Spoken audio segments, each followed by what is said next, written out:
Welcome to the Salmon Runs YouTube. Enjoy the video. You have the essentials: backup type, space, and login, so begin now. First, locate the backup file or service and verify the timestamp to ensure it contains the photos you need. Next, connect the target drive and confirm free space. If needed, free 10% more to avoid errors. Then sign into the backup account and complete any 2FA prompts. Once done, open the Restore interface or mount the backup image so you can select folders for recovery. Now you'll pick precisely what to recover.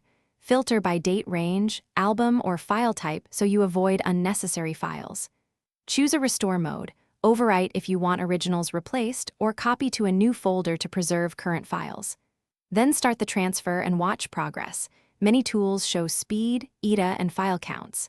If the tool pauses or queues files, let it finish the current task. If it stalls, pause and inspect the error log so you can retry problem files. After transfer, verify by opening a sample set and checking metadata and thumbnails to confirm integrity. If files are missing, search other backup snapshots or incremental backups from adjacent dates. Make sure you checked hidden folders and export settings.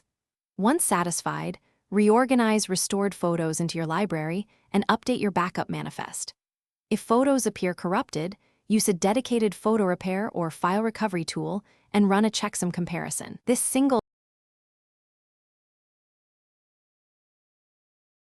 Thanks for watching. Consider subscribing if we helped you.